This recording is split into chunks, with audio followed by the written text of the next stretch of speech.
To support this podcast, go to positivesarcasm.com/donate. Any amount is appreciated. Once again, positivesarcasm.com/donate. Thank you and enjoy the program.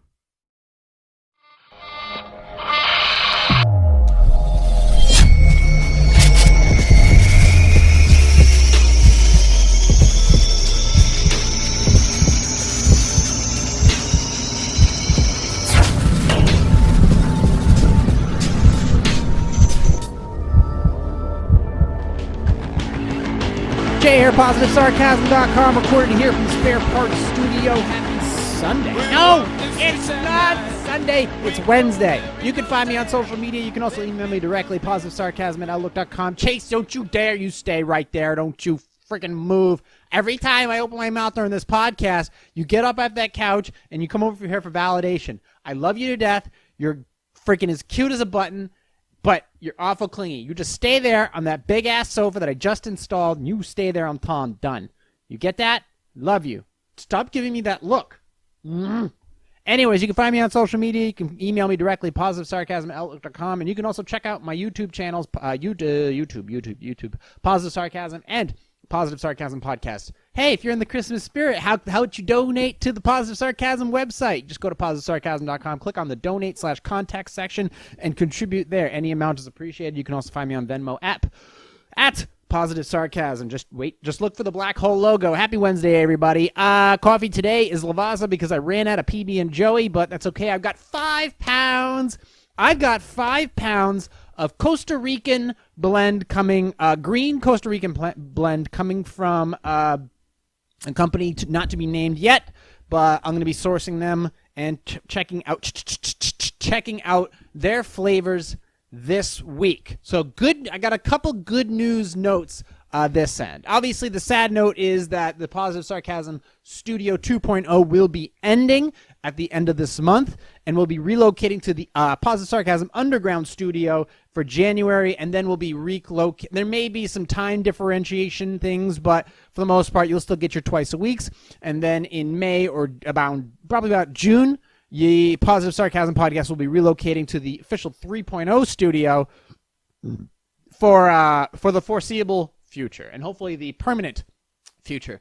If you guys aren't watching the podcast, I'm wearing a Santa hat. Itchy. So that is going on for that. So that's good news. Number one is the coffee is en route. It should be here in about a week or so. I'm still fine-tuning what my final, still fine-tuning what this is what Lavazza does to me. Lavazza fucks me up something serious. I'm still fine-tuning what temperature I want to cook the beans at and for how long. Because you can screw it up just by a tiny bit of the dial. So anywhere between, if you change the temperature of your coffee beans when you're roasting them from anywhere from literally 10 degrees, it's going to change the whole flavor of the coffee. It's going to change the roast, whether it's go from medium roast, it could go to dark roast, and 1 minute difference can change that altogether. And not for the best all the times. Too light a blend is just as bad as too dark a blend. I mean, granted, light, like super light roast is undrinkable because it tastes like bad tea, and too dark a roast is undrinkable because it's basically charcoal. And you can't mix charcoal. Charcoal is good for some things. Maybe you could throw it in your grill and fucking make some burgers, but besides that, it's no bueno, bro. But I am working on it. And another thing too is depending upon where you source your blends, depending where you source your beans and all that other stuff, besides the obvious shit like fair trade and all that stuff, there is two other things too. You can buy Colombian Robusto, Robusto generally comes from, I think, Vietnam. Robusto is basically that's like a POW type of coffee. It hits you quickly. It's not as smooth. It makes you jittery. That's a cheaper coffee. You can usually get those for like $3 a pound in green format.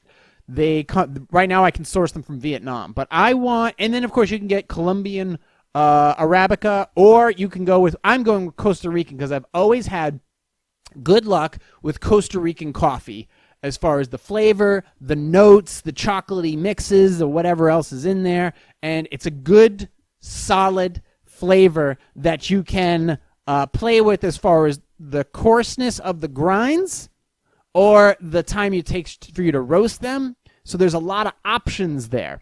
So the margin for error is a little more open. Same thing with like Colombian coffees as well.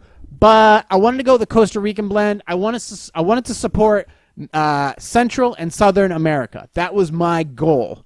I know there's awesome roasts like Kenya and Kona blends and Ethiopian blends in Sumatra, but I wanted to support like a Central American country, and Costa Rica was like, I'm like, that one makes perfect sense. I drink Costa Rican coffee all the time. I love their flavors. That was the one I wanted to do, and I think they deserve first dibs, at least with my company. So that's going to be going forward. Once I test out a first few, I'm going to immediately start looking for proper packaging, which I think I know where to get it. So that will be the next step, but I got to fine tune it and go from there.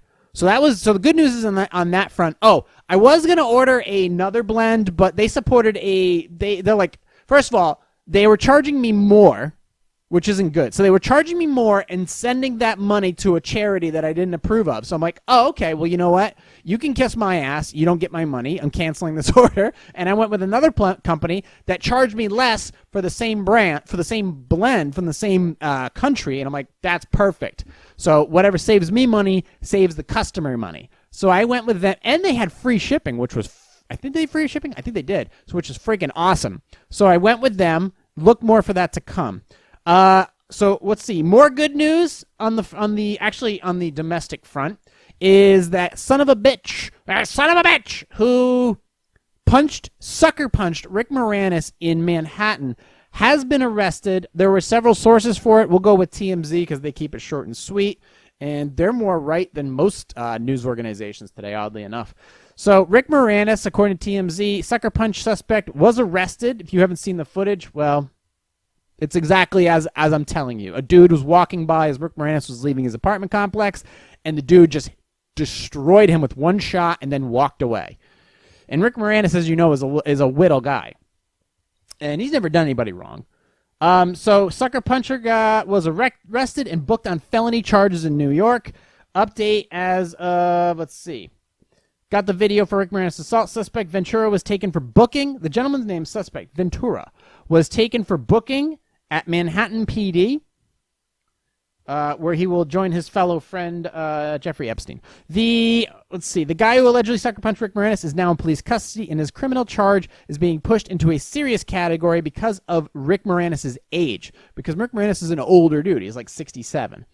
Los Angeles law enforcement sources, NYPD officers arrested 35-year-old Marquise Ventura this weekend in connection to the attack that left Rick Moranis knocked on his ass in Manhattan while walking through some scaffolding in the Upper West Side last month. We told Ventura was booked on a felony assault charge, which implies, since Rick is technically a senior citizen, if you attack someone who's 65 or older, any assault charge that would follow is upgraded. So, nice job. If he would have hit somebody in the head under the age of 65, it would just be a misdemeanor assault charge. It was completely random and unprovoked when it happened. Rick Moranis was not even bothering anybody. He was just going for like a morning walk.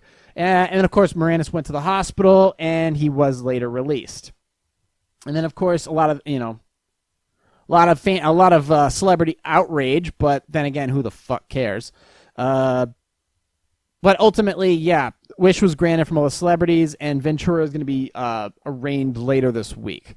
So that's the end of, probably the end of that, because the dude is on footage in multiple angles from the arrest to afterwards, and that's the end of that. So best wishes to him in a Manhattan jail cell, and good luck with your public attorney.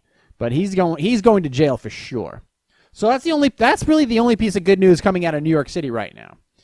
So that's the end of that article. And then as far as I talked about Jordan Peterson last week briefly, or for the most part, I kind of expanded upon what he was talking about. So he has a book coming out. I just wanted to say, because I love the guy so much, and I support his family and all their adventures. He's got a new book coming out, Beyond Order, Another 12 Rules. So you can now actually pre-order that.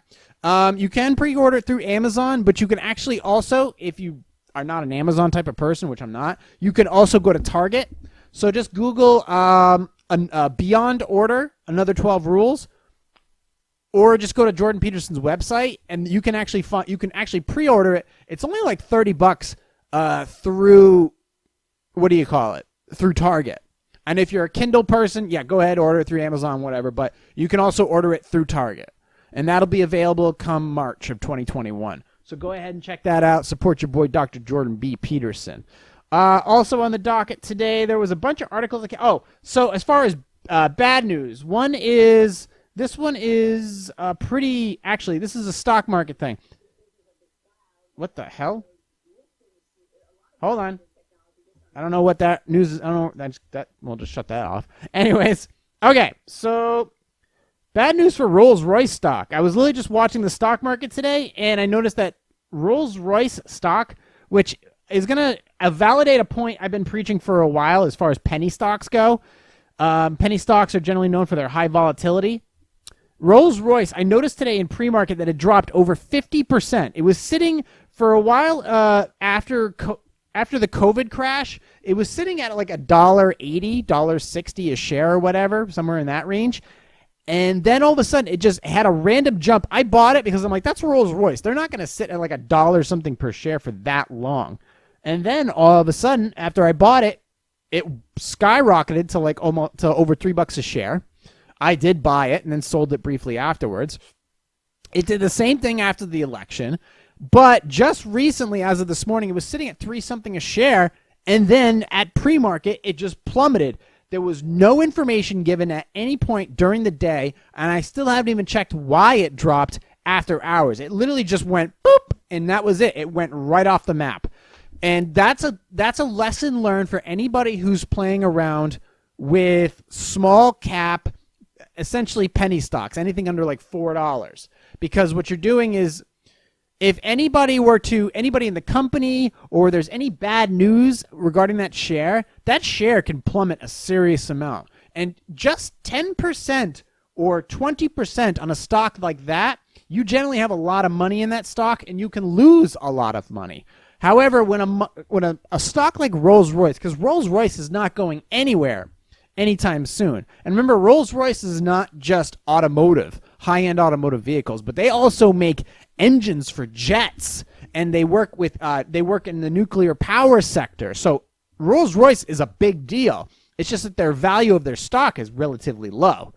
And since Rolls-Royce is a high-end product with not a lot of demand right now, and people are scraping for cash, and on top of that, nuclear power is not the biggest, greenest option that everybody's looking at right now. Everybody's looking at solar, and everybody's looking at wind, and everybody's looking at whatever.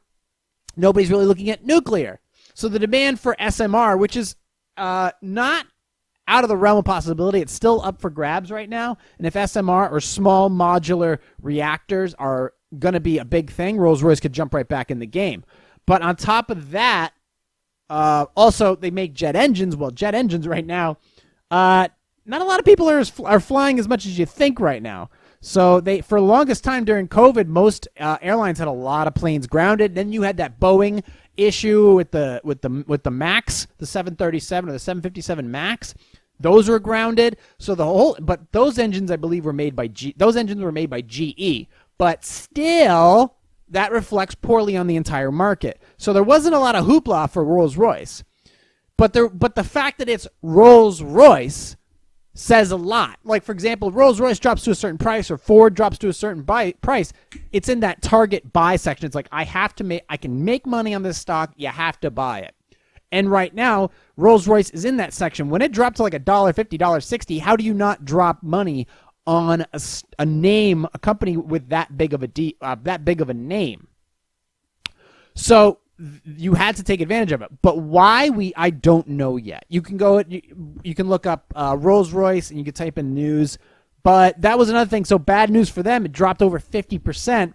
I bought it at $1.63 and it went up like 20, 30 cents. But then I think since then, what is it sitting at right now? Let's check. And if you want to learn how to trade stocks, I mean, if you have some questions on stock trading, stuff like that, you can email me directly, positivesarcasm@outlook.com. My advice is for entertainment purposes only. But yeah, have some fun. Right now it's sitting at, this morning it debuted at like 153 or 152 a share. It's currently sitting at 173. I bought in at 163. So there's that. As far as any other information, let's see. Let me click on Rolls-Royce. And there is no immediate information on the Rolls-Royce, no immediate news information on the Robinhood app right now, but regarding its collapse. But some sad news for them. I hope Rolls-Royce didn't lose a shit ton of money. I hope they recover from it. And maybe it's a good time to buy them, because a stock like that, when the market is going up, believe me, Rolls-Royce is going to be one of those companies. When the stock market's booming, roaring 20s booming, companies like Rolls-Royce are going to be doing just fine. And there are going to be orders coming through. But right now, with all kinds of shit, there's other lockdowns to concern. There's civil unrest. Planes are still grounded. There's a lot of transition taking place. It may be a stock that you may want to avoid. But if you're looking to make some quick cash, that may be a stock to consider. And it's not a lot of money to jump in. But then again, what does it matter? Since you can buy in fractional shares at this point, shit, you can buy below $1. You can buy fractional shares. If you've got 10 cents, you can buy a fucking share, or at least a portion of one. So there is that to consider. But it is sad. It's like, oh shit, that stock was doing so well. I hope it would go to like back up to like $6, $7, $8 a share. But that's the lesson you learn. When you buy low cap stocks or penny stocks, it can swing one way or the other. And if you don't have the foresight to know when to sell and you get greedy, you can lose a lot of cash quickly. And it makes no sense to buy small cap stocks when you have the capital to invest, when you could build on the capital of investing in a cyclical stock like U.S. Steel or New Base Therapeutics or Yamana Gold, when they're higher cap stocks with a known market demand, when you can just follow patterns. So those are things to take into account. REITs are on the rise. The only thing that would worry REITs are the real estate income trusts. Depending upon if retail makes a comeback, or digital storage facilities make a comeback, or mortgages make a comeback, but a lockdown would kill the economy again. And this time it would hurt it more than it did last time. Last time the economy was put on notice, and it's not going to recover for quite a long time. Another one would kill it. Another one would kill, a lot.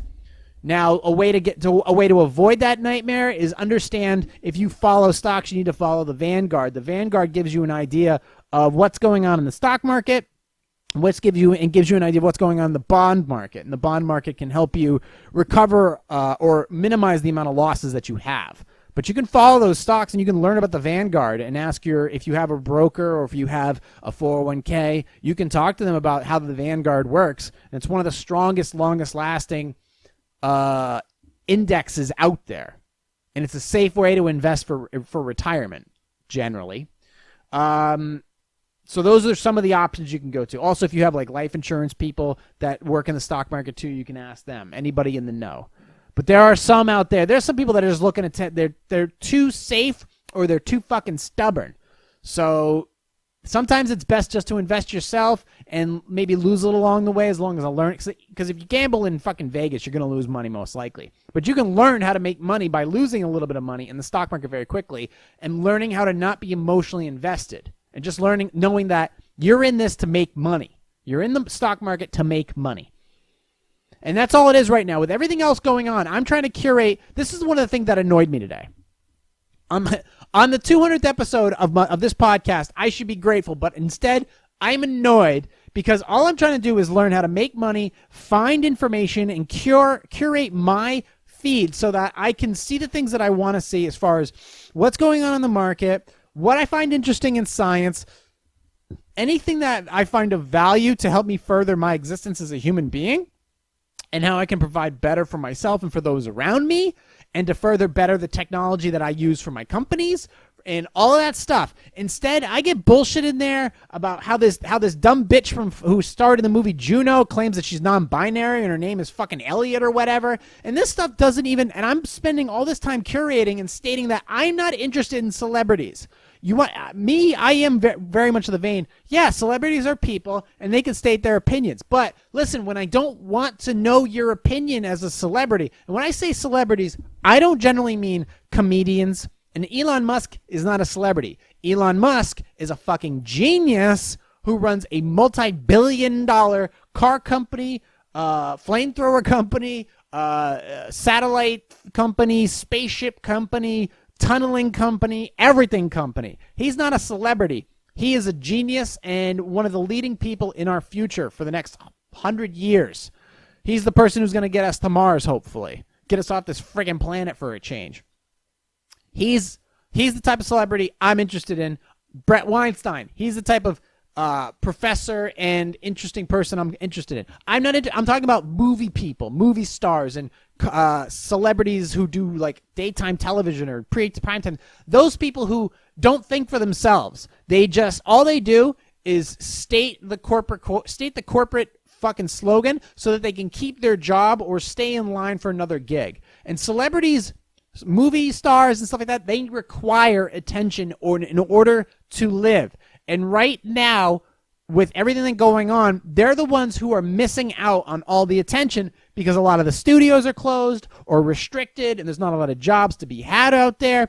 Movie theaters are closed and all that other bullshit that's going on. And the places that they live in, such as New York and California, they don't get to go out as much because there's curfews or lockdowns or they can't be easily as recognized. So they can't do all their fancy, glitzy bullshit. And yet, for some reason, they're trying to make their way into my fucking curated feed every morning and every night when I'm trying to sip coffee that I made with my own hands and get into my feed. What are you doing out there? You're not doing anything for humanity by stating who you are or what you are now or how you want to be referred to. I'm trying to find people who are actually trying to benefit society by making something or building something or creating new concepts or working in science. Even though science is not a truth, science has a basic utility to move humanity forward. These people are just getting in the way with their offensive bullshit jargon by saying that they're this, that, and the other thing. And somehow, I don't know why,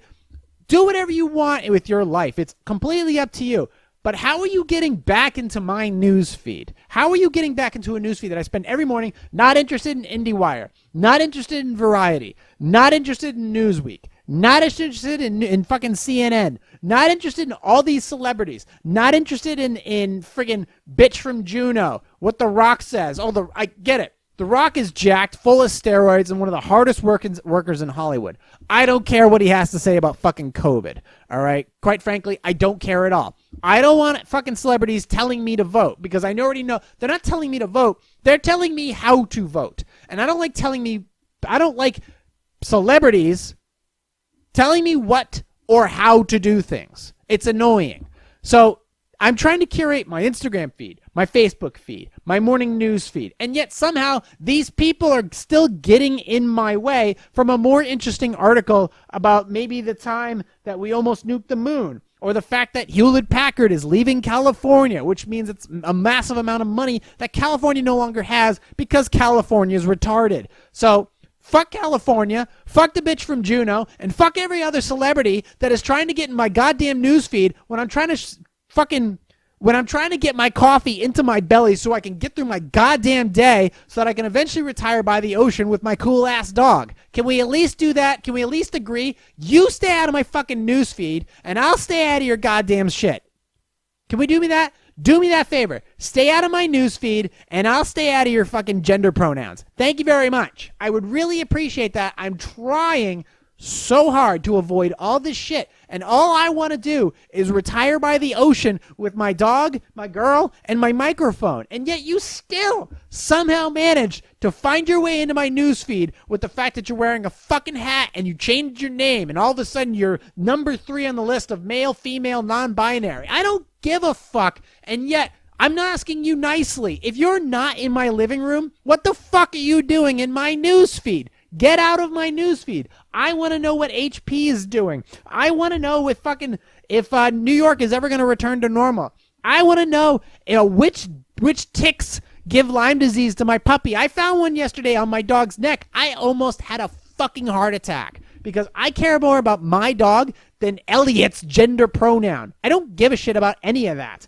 I want to know more important information. I want to know why Nintendo is switching their firmware so that users don't have to use their social media like Twitter and Facebook to transfer their media. I want to know more about that information so that I can make here's the thing. If I can figure out all this stuff, I can relay it to you so you can make better decisions with your stuff. I don't want to have to complain every freaking time I come on this podcast about people like that. I want to give you information that you can utilize to better your life. All right? And every once in a while, maybe throw in there a politically incorrect joke. Who the fuck is texting me?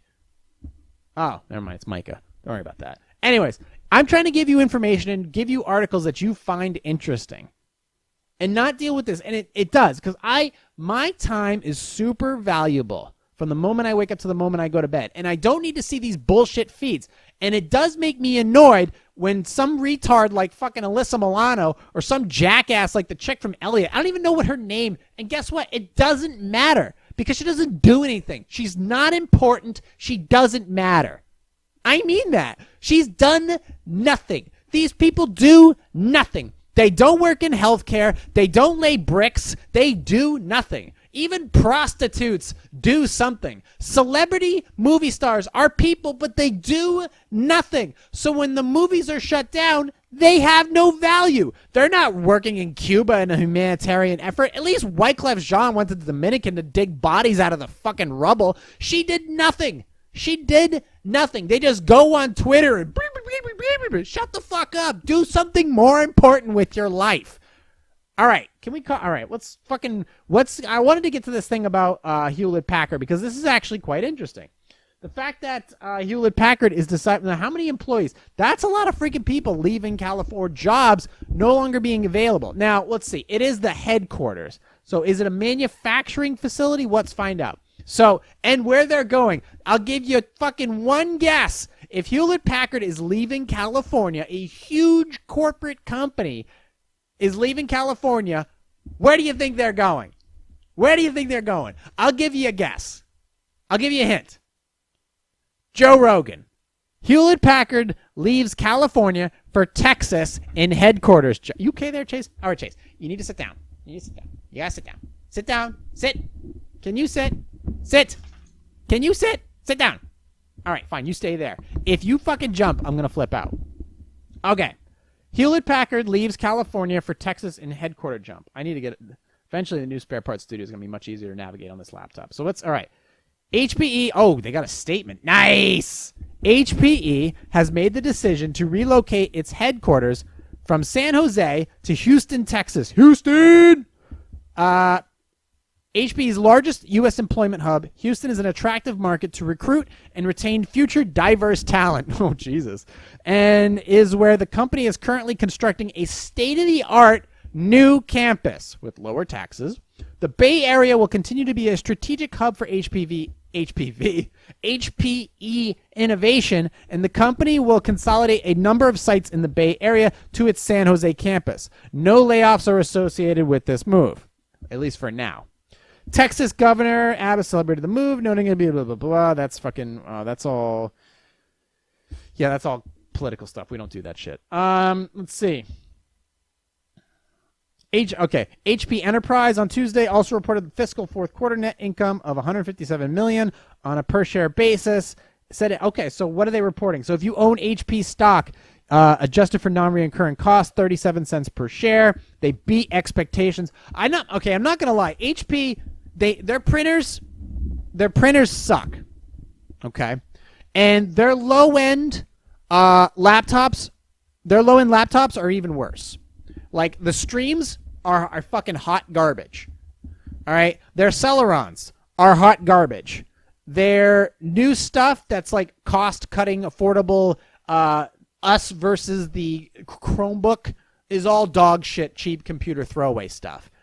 However, their other stuff, their original everyday laptops with Intel processors, usually like an i3 or even the old Celerons or whatever, those computers are actually pretty good because these were the computers that were before everything was on board. When I say on board, let me talk a little nerd for a second. Onboard technology means like it's already soldered in. So you have one computer board. You have your motherboard, which has all your computer parts on it. Now everything is soldered in. So the RAM is soldered in. You can't upgrade that. The chipset is soldered in. So the processor, you can't upgrade that. And then other multiple items, such as if the power cord port, Chase, would you fucking sit down? Sit down. God damn it. If that part is soldered in, you can't change that. For example, I have a Dell i7 where the part where my power cord plugs in, that piece was no good.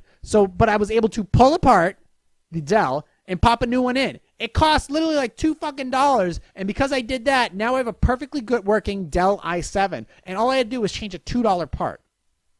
And the same thing with the HP that runs the video portion of the podcast. The same thing that with the Compaq. Compaq is owned by HP, that runs the article section of the podcast. Both Hewlett-Packards, both run really well. Both were upgraded and maxed out. The HP i3 was upgraded to 8 gigs of RAM and a solid-state drive.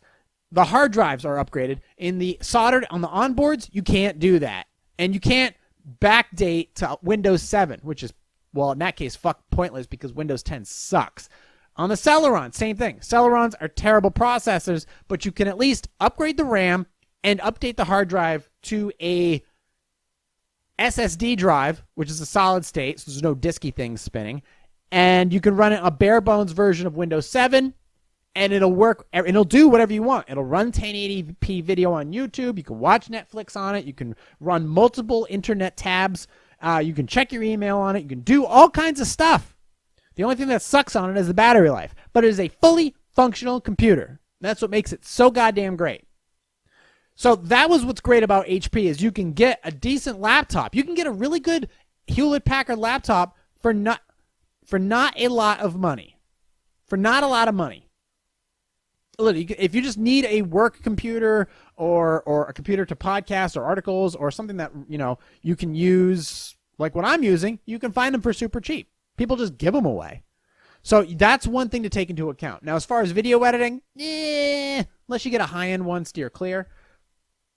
But as far as HP, there are some departments for them I'm just like steer clear of.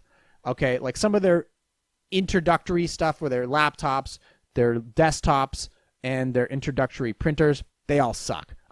Generally, when you see me like a video on YouTube, me throwing shit off of a roof, most of the time it's an HP printer that's being thrown off the roof. Actually, every single printer that I've thrown off the roof this year and last year were all HP printers. Guaranteed. So they are leaving California. Let's see. Is there anything else that they have to say about that? Let's see. So it doesn't state how many employees are working at that campus. Eventually, they will close that San Jose campus. Because here's the thing. Taxes in California are insane. Taxes in New Hampshire and taxes in Texas, completely different. Does Texas have a sales tax? Yes, I believe they do. Does New Hampshire have a sales tax? No, we don't.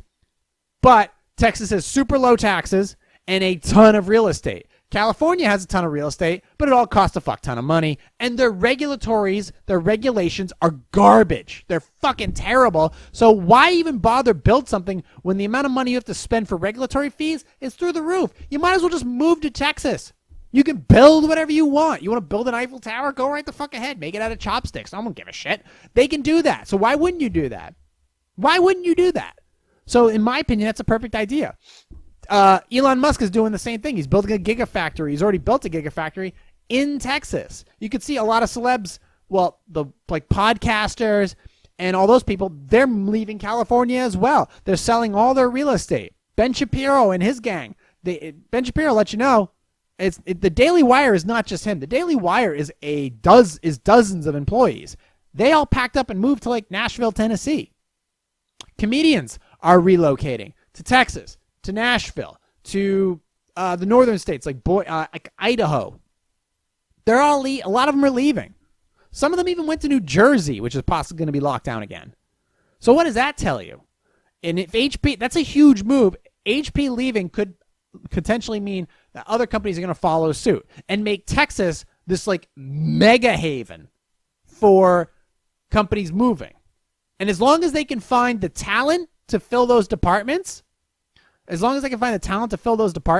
they will absolutely move. And I'm sure you can in places like Texas. I'm sure you can in places like Florida or Iowa or Mississippi or Alabama or Georgia, especially Georgia, South Carolina. I'm sure you could. So that's some of the things that are going on in in my curated feed that the fucking broad from Juneau didn't get in my way. So that was a cool thing. Also, we'll do the Nintendo one another time. I actually wanted to get to Q&A because it really starts off with some really interesting Q&As. So we'll go right to that. So we're at 34 minutes. If you're new to the podcast, if you're new to my ramblings, I try to keep it as simple as I try to keep everything as open and honest and open-minded as possible. But if I want to get going on a rant and I just want to open mic something and let something run its course, I will do so. And this is the 200th episode. And the only thing that has changed really since the beginning, I started doing this podcast myself, is the amount of movies I've watched. And that's it. But besides that, it's been pretty much the same, and there's been a flow. I've been getting more metaphorical and more, not metaphorical, but more introspective in some of my more recent podcasts. But I'm fine with that. I think that's important, especially right now with everything going on. I think it's important to just focus on the most important things. If you don't like where you live, move. If you don't like your job, leave. If you don't like who you're with, go. Really, all that matters right now is, you better. I think Dave Chappelle said it best. If during this situation, I hope you like where you live, and I hope you like who you're with, because this might be it. This really might be it. So focus on that, because that's your house, that's your person, and that's your lifestyle, and that's your dog, and that's your, So there you go. Enjoy it. I'm not saying material possessions still aren't cool. Don't get me wrong. I still love getting in my cars. I still love playing with my stuff. I still love fucking watches. I just bought a 6th one. But the peace of mind right now is the one thing that people are willing to pay top dollar for. Okay? Status is kind of out. Status is out. Information and timing are super key right now. So if you have a chance to make money in the market, if you have a job opportunity that's lined up for you, and you can cut down your traveling or whatever, just take advantage of it. All that matters is you right now, because right now the people that are taking the hit the most is low income and middle income. Those people are going to take the biggest beating. All right? They're the ones that are taking the biggest beating, because the high-end people are not going to give away their money anymore. They're not going to do it. They're not going to do it, which is only going to hurt the middle class and devastate the lower class. So whatever you have, any advantages you can take of in the situation, any money that you can save, anything that you can sell, do it. The only thing I would say not sell is, for example, if you got a 72 Camaro sitting in your garage or project like that you've been working on, please do not sell something like that. That is selling your soul. That is selling your soul, and that's not something I can advocate for. So if you have something that valuable to you, hang on to it. Let's go ahead and get to some Q&A on this 200th episode. How do I tell my partner I'm breaking up with her because she tried to destroy a 5G tower because she believes caused my COVID?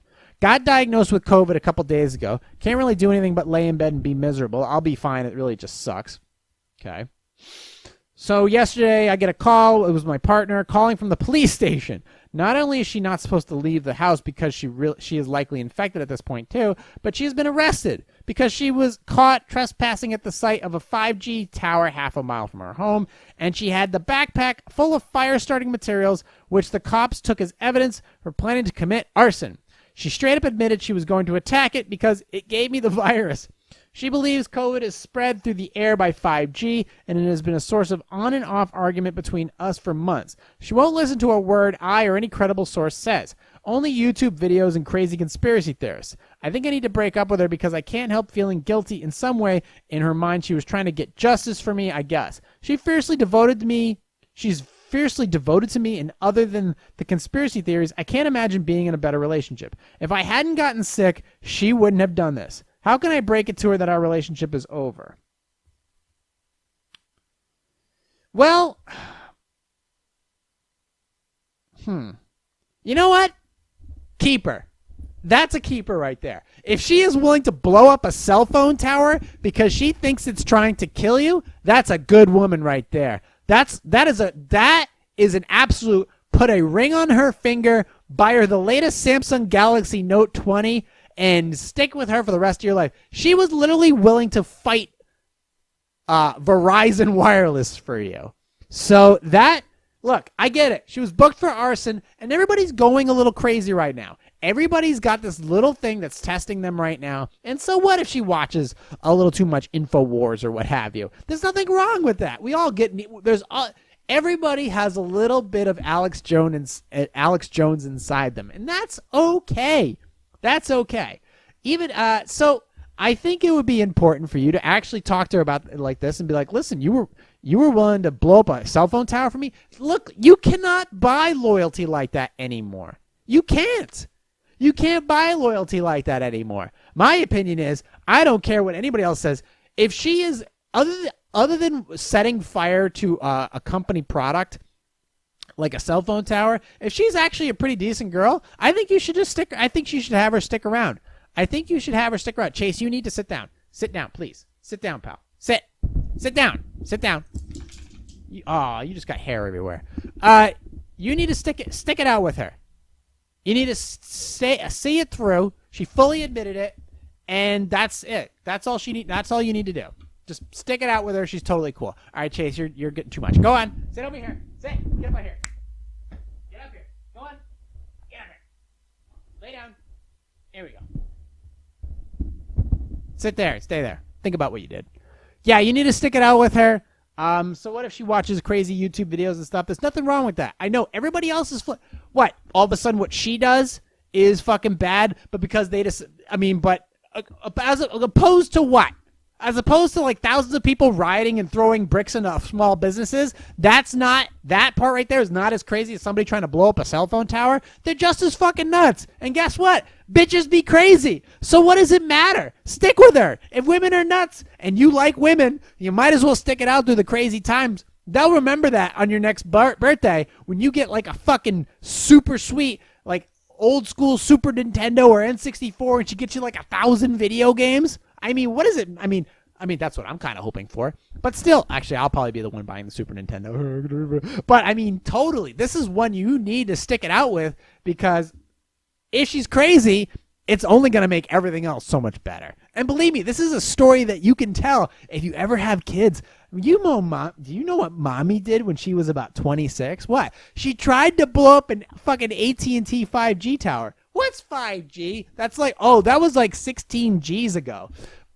But that's like a cool story. You can tell your kids, yeah, you stuck it out with mommy when she got arrested for attempted arson. I mean, there's nothing better than that. Life is all about experiences and telling stories. And what better one than to explain to your mother was protesting. I mean, we do get it. Like, COVID is airborne and everybody's going to get it. Like, everybody's going to get it.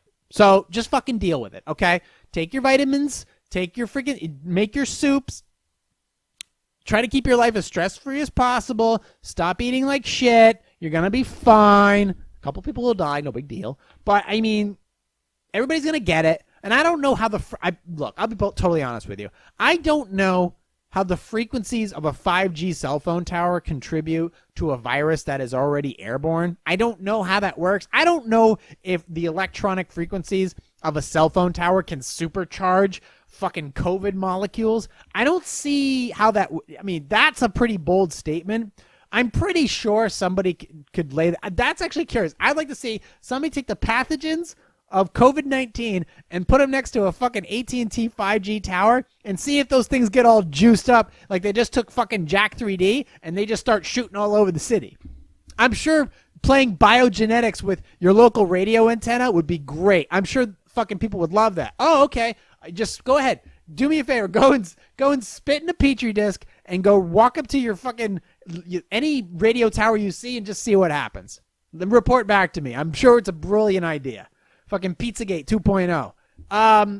I don't know. Look, I can tell you right now, this thing is airborne. Everybody's going to get it. And you know what? You're going to be fine. Mostly you're going to be fine. And that's going to be the end of it. I don't know what to tell you. I'm pretty much disconnected from it at this point. I'm pretty much disconnected from society at this point anyways. You know, that's it. I'm here. I'm hunkered down in the spare parts studio, which has essentially become a bunker. And I'm totally fine with that. And then I'm going to transition to the ocean, and you can find me there. So there you go. So let's get on to the next one. And so for the record, yes, she's crazy, but if she's great in every other department, stick with her. She's probably great in bed. Should I tell my wife I only married her for the free house? My wife and I have been together for 12 years. We started dating in high school, and we moved in together during college. After college, she moved back into a hostile home environment of her parents' dysfunctional marriage. Adultery, alcoholism, constant fighting, and blatant lying. I was on the fence about staying together, but I couldn't leave her to deal with all that without my emotional support and comfort. Well, good for you. This went on for years until her grandfather started buying homes for his grandchildren and offered one of the homes for us, if and when we got married. I gotta actually close that. There we go. Okay, sorry, lost my place. I thought this would be a great way to start fresh with a home that was paid for already, and we could build on our relationship. I knew it wasn't the best way to start a marriage with the feelings I had about leaving her, but I couldn't resist the urge to remove her from her terrible situation. That's there's a syndrome for that, or there's a, what is it called? Catcher in the Rye? Is it Catcher in the Rye? I don't fucking know. Whatever. Things were good for a while, but we spent more time together. As we spent more time together, it became apparent that our futures look very different. Mainly, she wants to start a family while I'm unsure about having children, especially with her. She's made it clear that if I don't come around, this could be the reason to end the relationship. Should I tell her the truth of how and why we got where we are? Should I just let the not wanting children thing be the less hurtful of two scenarios as the reason to end things? Just stick with the truth. Or a lesser version of it. But in some way, shape, or form, be like, listen, I think we've just grown apart. I think we've just grown apart through everything that we've gone through. I think it's just not going to work. And then and make that break. Just make that break. Like, either way, because if you say you never loved her, you're basically admitting that you lied to her. So put something out there and make sure it's concrete, and then leave it at that. Because I don't know what you guys look like, or what you talk like, or what you smell like. But if that has if anyway been a factor, well, that needs to be considered. How do I tell my mother-in-law she cannot have my children to herself for Christmas this year? Huh? I have 3 wonderful kids and a mother-in-law who feels like my children are another chance for parenting. Oh, okay. Since she missed out on so much with her son, I have been trying to assert boundaries with her, but it can be hard. To my family, holidays mean spending them together, but every year she wants to be just her and the grandkids at her house, nobody else. And the whole separation of it all just bothers me. I said last year this year to Christmas, but how do I let her know in a respectful way this is not happening again? I have no problem with us coming up as a family to do a holiday at her house on occasion. This is a woman who has asked for my kids to live with her and asked for a 2-month stay at her place. She just bought a house and told them that they will have their own room there, and she's building them a pool. It makes me a lot uncomfortable. Her expectations is there will be a lot. She lives several states away. Yeah, first of all, look, they're your kids. And as long as they're in a healthy home, a healthy environment, you don't want your kids getting spoiled by grandma or mother-in-law or whatever the fuck it is. You don't want because that's horrible. Because kids are super fucking spoiled right now. I was spoiled as a kid too. But I understood what it was like to really not have much. And at the end of the day, what was on the table was what I was eating. Okay? That was it. So there were and believe me, yeah, I was fucking scared of my dad when he was pissed. Kidding me? Jesus Christ. But the fact is if you send them there, they're going to get super spoiled. And it's going to ruin them. So you can't do it. You stick together as a family. They'll understand the value of family, and that's the best way to do it. That's it. And if she throws a hissy fit, it's like, well, guess what? You had your chance. Don't ruin mine. So that's my thoughts about the situation is no, and if she bitches and moans and complains about it, yeah, you do fucking cancel Christmas or be like, listen, we're done here. Or if she makes crazy threats, that's a definite red flag right there where you need to back out of it completely. Let's move on to the next article or next Q&A. Oh. Should I leave my granddaughter off my Okay. Should I leave my granddaughter off my Christmas list because she stopped speaking to me after a misunderstanding? My daughter and I are estranged, but up until now, I have managed to keep up a relationship with my grandchildren, 10, 14, and 16. A month ago, my 16-year-old granddaughter stopped speaking to me over a misunderstanding which she refuses to even talk about. I've reached out to her several times, but she refuses to even acknowledge me. I'm disappointed and sad that she seems to be following in her mom's footsteps. I still communicate with the other 2 grandchildren who tell me they love me and etc. My question is regarding Christmas. I would like to give the younger ones gifts, but I'm not sure what to do about the one not speaking to me. On one hand, I feel that she certainly doesn't deserve my consideration. And at 16, she's old enough to learn that her actions have consequences. And if I send a gift, I'm teaching her that she can continue to take me for granted, but she doesn't, even though she doesn't talk to you, she's not taking you for anything. On the other hand, it's Christmas, and she's still a child trying to deal with her extremely dysfunctional mother. And I should give in to the spirit of the season and to let her know I still love her. I also don't want to appear manipulative by giving her siblings and punishing her. All right. Well, okay. Understand what... I'll keep it simple. If you still talk to the grandkids, the younger ones, ask them. Ask them, look, so-and-so is not talking to me. Should I still send her a gift? If they say yes, send her a gift. If they say no,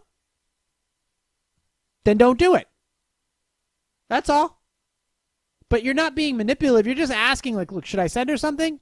I still love you guys. What should I do? Because even adults, sometimes don't have an answer. And sometimes you have to look to the kids. Not for, like, I don't mean like Greta Thunberg, that fucking idiot, but I'm talking about, like, in a situation where you have a child who's not speaking to you and she's 16. Well, 16-year-old granddaughter, I mean, Jesus Christ, she's in high school. She's in that mode. She's in that mode. And that's a hard one. So what do you do in that scenario? Well, I mean, you could send her something and let her know, and this could be the last straw, but you don't want to come off like that. You could ask, but if she doesn't want to speak to you, I mean, maybe she'll want to speak to you later. But like I said, that's one option. It really is up to you, and I can't fault you for any reason.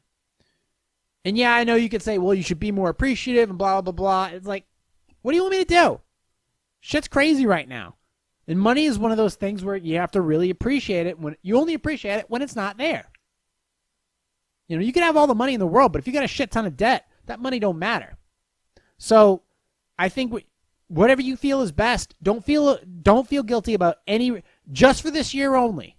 For this year only. Whatever decision you make is the best decision. And that's it. Next year, if you didn't want to send her anything, there you go. She'll figure it out when she gets older. Or not. In that case, fuck it. Ooh.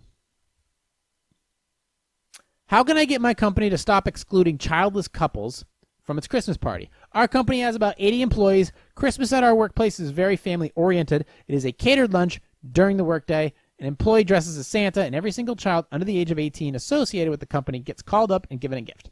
This means kids and grandkids. We also have an employee raffle that is incredibly generous. It is ballooned into a huge ordeal. There's a lot to like about our Christmas parties, but one thing upsets me every year. I am not allowed to bring my husband. The rule is that spouses can only attend if you have a child. It is a grandchild, then the parents can also attend, which means that those of us without kids don't get the opportunity to introduce our coworkers to our spouses. I also think it's especially rude because we have multiple employees who are in the same-sex marriages, and this rule applies to them as well.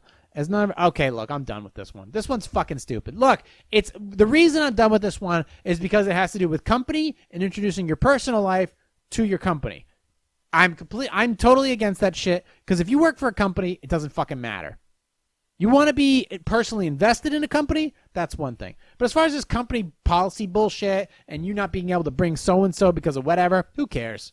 Who fucking cares? It's a job. You'll eventually get fired or go to another one or quit or retire, and that's the end of it. I don't care.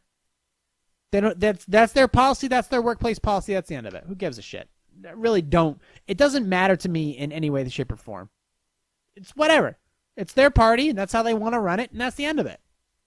And anybody can have a kid or whatever, or adopt one or whatever, or bring their gang. Who gives a? This means nothing to me. It absolutely has no value in my brain to try to decipher it in any way, shape, or form any more than it already is. Nobody gives a shit. There'll always be another holiday. Move on. In that case, let's move on to the next one. Actually, I think that's the end of it. Yep, that's the end of it. Okay. Is there any more? Holy shit, we actually did we do all of them today? Oh, no, there's one more. Oh, damn it. This one is fucking tough. All right, let's end with a toughie. When is the best time to tell my fiance I'm breaking up with her? Because she's infertile. This is so wrenching to say, but I'm going to have to break up with my fiance, and I'm trying to figure out the least painful way to do it. So we've been together 4 years, and we decided to try for a baby. It turns out she's infertile. We're both devastated by the news, but I know it's worse for her. She's already suggesting adoption or a surrogate. I told her we could talk about it later, but the truth is I don't want that at all. I want to have my own kids, and in the usual way. I guess that sounds selfish, but that's how I feel, and I can't change it. I know that means I have to break up with her, even though I love her. But there's no way I can put her through a breakup right now. We were both so raw and vulnerable, but it's the worst thing to string her along knowing I will eventually have to do it. What's the kindest way to proceed?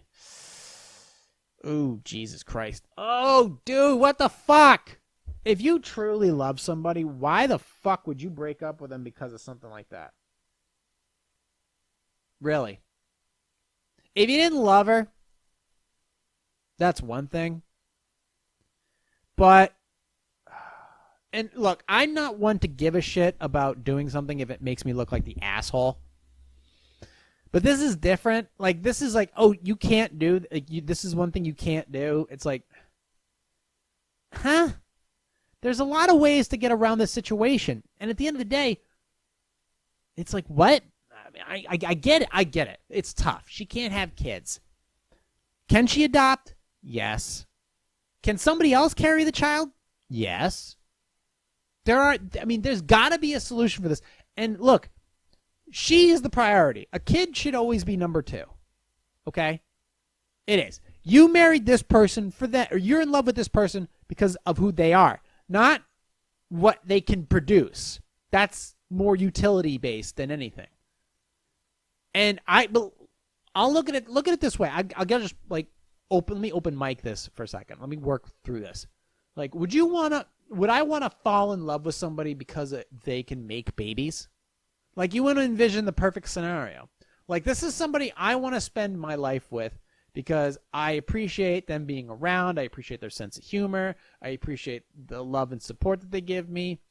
Their sarcasm, their ability to just fucking understand when I need to be left alone.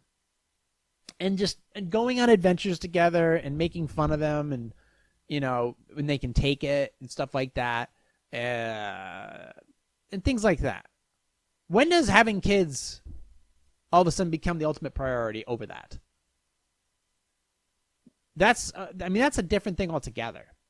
Like, you understand, like, I get having kids to some people is huge. It's huge in ways I can't understand. But being able to the idea of breaking up with somebody because they can't produce children means you don't love them for them. That's not love. That is utility. That's different. That's not love. Love means you're not perfect, and I'm cool with that. That's fine. Because nobody's fucking perfect. Nobody's perfect. Somebody's always got something. Okay? And I think that's important.